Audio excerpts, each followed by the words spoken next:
De retour sur les ondes de votre émission du matin, l'émission Montréal Pluriel. Alors, chose promise, chose due, nous avons le Morning Man numéro 1 en Haïti, Monsieur Karel Pedré, sur la ligne. Comment tu vas, Karel? Ça va très bien. C'est toujours bien d'être à Montréal. Et puis, bien sûr, le concert de Wyclef hier soir. Il y a toujours le son dans ma tête. C'était extraordinaire, franchement. Et j'ai vu que tu étais très, très bien placé, en plus.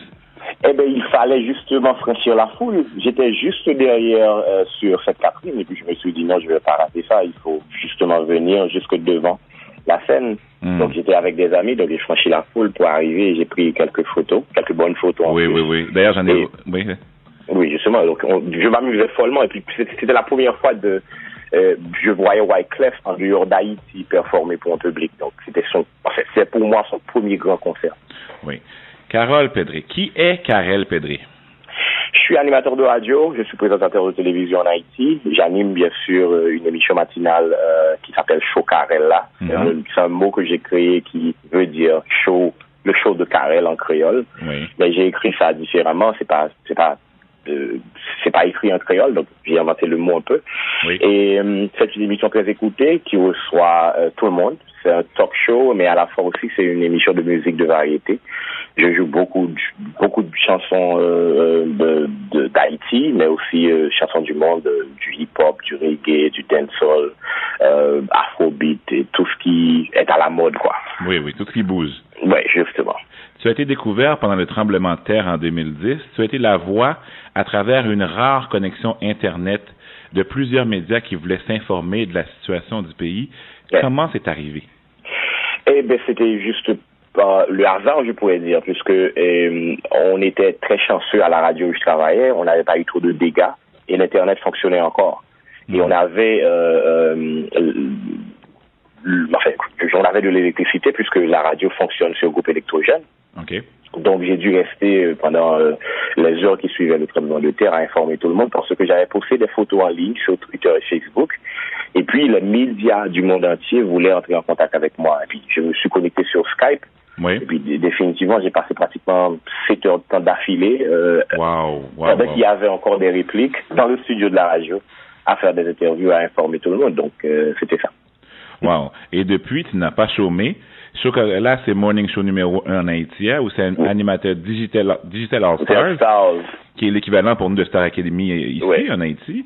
Oui. OK. Plaisircarnaval.com et l'émission de radio, de télévision plutôt, c'est la référence au niveau carnaval. Oui. Moi, même temps des Wyclef à citer non sous stage là hier soir. Ça veut dire là. Oui, je l'ai entendu, très bien entendu en plus. Elle dit, où est la recette, la Karel? Et mon cher, je vais pas dire que j'ai la recette. Le truc, c'est que j'étais chanceux assez de fréquenter une station de radio qui me donnait la possibilité d'ouvrir mes ailes, tu vois. Oui. Et moi, me fait ça, me voulait dans la radio, mais moi, fait ça qui est bon pour la radio, et ça qui est bon pour moi-même toute la carrière. Et bien sûr, être à la télévision et être à la radio, c'est un mixage, un cocktail qui est définitivement gagnant, puisque les gens peuvent mettre un visage sur la voix, ou du moins les gens peuvent avoir une idée globale de la personnalité et qu'ils attendaient ou bien qu'ils regardé, puisque la radio et la télévision c'est très différent. Oui. Pour moi, ça m'a donné beaucoup de succès puisque l'émission d'Israël aussi était retransmise sur toute Haïti. Oui. Et puis bon, avec bien sûr le succès de mon émission sur Internet, puisque je suis très présent sur les réseaux sociaux, et puis ensuite j'ai l'application mobile de mon émission, j'ai créé Plaisir Carnaval, etc. Donc c'est peut-être ça qui fait toute recette-là, quoi. Mais justement, parlant de recette-là, qu'est-ce qui te distingue dans le paysage radiophonique haïtien?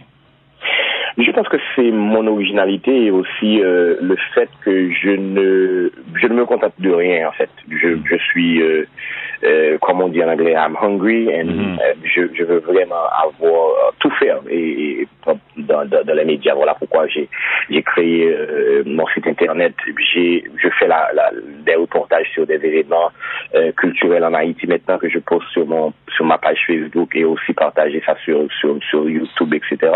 Et je pense aussi que la diaspora haïtienne a besoin d'une bonne source de connexion avec Haïti, puisque vous savez, très très souvent, là, quand on parle de Haïti, c'est le bon désordre en bas ou bien un problème politique. Oui. Mais mon en Haïti pas réalisé que nous avons de belles concerts, nous avons de bels espaces culturels, nous avons de belles plages, etc. Donc je me suis donné cette mission d'être l'une de ces connexions avec Haïti pour la diaspora. Et je peux te dire que Montréal, pour moi, c'est côté tester connexion, ça veut dire je vois que les gens m'écoutent, me suivent et savent ce que je fais, mais aussi me remercient pour cette connexion avec leur pays, parce que au final, il ne s'agit pas de querelle, il s'agit justement de ce pont que je représente entre le pays natal et aussi la culture générale en Haïti, quoi.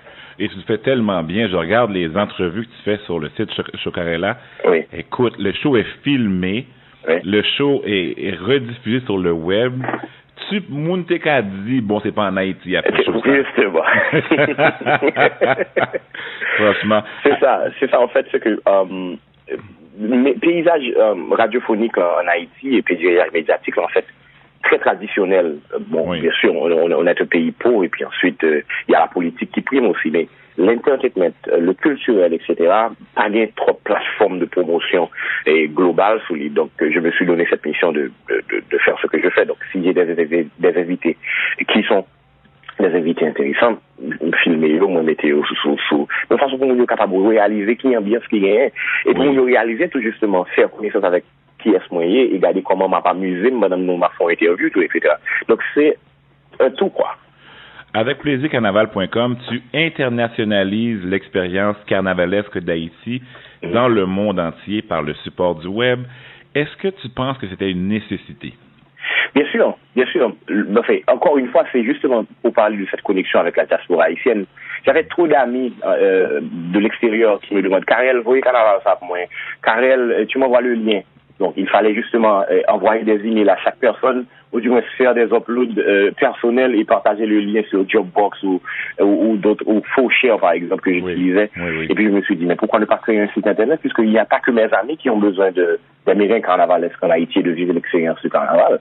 Et voilà comment les plaisirs carnaval est né, quoi. Et puis ensuite, bon, c'était le succès immédiat, puisque le carnaval haïtien, c'est, il y a de ces personnes qui n'écoutent jamais de musique haïtienne, mais qui sont branchés carnaval, puisque ça a le groove, etc. Et puis, vous voyez, par exemple, hier soir, l'Américain carnavalesque de Bookman Experience, qui sont éternels succès. Oui, c'est ça le fait l'autre bois, c'est extraordinaire. Parlant justement de médias sociaux, moi, j'avoue, j'ai été surpris de voir, j'étais en Haïti régulièrement durant les 2 dernières années, mais j'étais surpris de voir ta présence sur les réseaux sociaux. On parle, pour que les gens comprennent un peu la dynamique, on parle de 181 000 likes sur ta page Facebook, plus de 40 000 sur ton compte Twitter. Ton équipe a développé plusieurs applications web. Ton show de radio, comme on disait, il est filmé.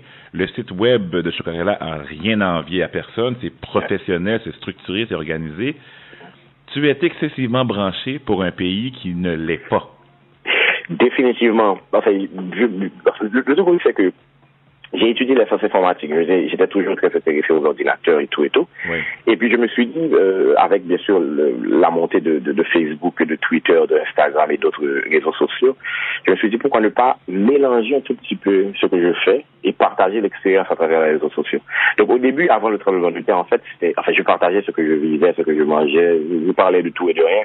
Oui. Mais après le tremblement de terre, vu la portée aussi de l'audience que je venais d'avoir, je me suis dit, je dois vraiment créer quelque chose de bien pour que Haïti ait cette image de normal, standard, quoi.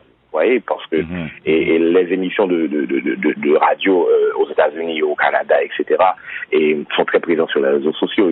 On fait des débats sur les réseaux sociaux. Et ce qui est intéressant avec mon émission, c'est que mon émission termine à 10h du matin, mais le débat initié par mon émission peut durer toute la journée ou peut-être toute une semaine sur les réseaux sociaux par rapport à des commentaires faits à l'émission ou du moins quelque chose, une déclaration de mes invités, etc. Donc, c'est pour moi, les réseaux sociaux transforment un tout petit peu la dynamique unidirectionnelle de la radio, en fait.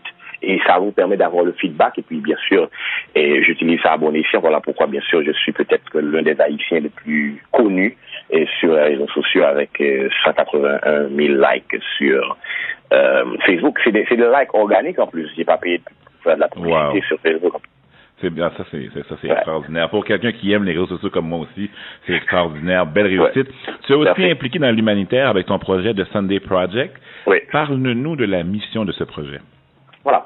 Ce que je fais, c'est que après le tremblement de terre, je recevais beaucoup de messages des gens qui me disaient comment continuer à aider Haïti. Et puis je me suis dit, mais pourquoi c'est les étrangers, ou du moins c'est les gens qui ne vivent pas en Haïti qui veulent aider le pays. Et puis je me suis dit, je vais créer quelque chose. Et puis pour le dimanche de Pâques de 2010, on a eu l'idée de faire cuire une soupe joumou, bien sûr, et comme bon haïtien. Oui. et on avait décidé d'aller faire la distribution au Champ de Mars. Oh, wow. Et à l'époque, le Champ de Mars était très occupé par beaucoup de sans-abri, et puis aussi il y avait la Croix-Rouge et d'autres organisations qui s'occupaient de ces gens-là. Et il y a eu de l'eau, il y a eu des médicaments, il y a eu des soins, etc. Et puis avec mes amis Carl et Tania, je me suis dit, nous allons à Cité Soleil. Cité Soleil est réputé comme un quartier dangereux, etc. Et puis côté moun pas aller. Justement, ils ont tout dit non, mettez ma terre ou mettez aller pour contour, etc. Mais j'avais la conviction que je devrais aller à Cité Soleil. Et puis c'est moi qui conduisais, donc en route là, moi, Cité Soleil. En arrivant à Cité Soleil, et puis on voyait des enfants qui jouaient quelque part. On a arrêté la voiture.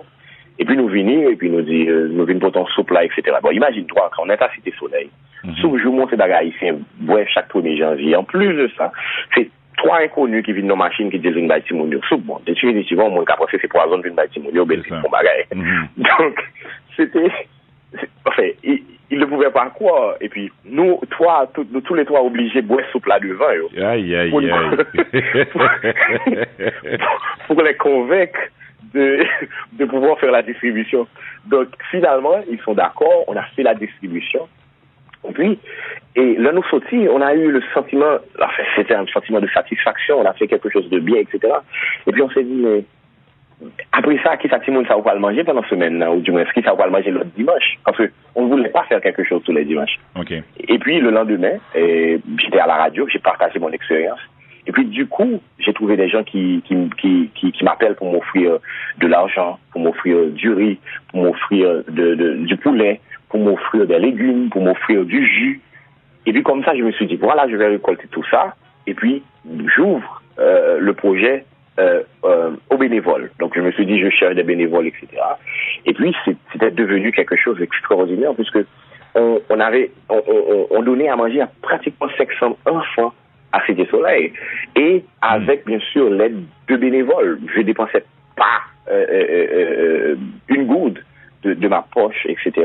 Et les gens vraiment voulaient contribuer. Pour moi, le Sunday Project, c'est définitivement un projet que je vais transformer bientôt, puisque je veux que le Sunday Project devienne un mouvement de bénévoles, quoi. Okay. Ça veut dire un dimanche, vous faites rien, ou du moins vous voulez justement faire quelque chose pour la communauté, vous pouvez venir et apprendre par exemple l'anglais à vos enfants, faire des cliniques mobiles et jouer au football aux enfants, les apprendre à dessiner, ou tout simplement leur parler, les inspirer, quoi. Donc pour moi c'est ce que ça va devenir, et pour moi aussi c'était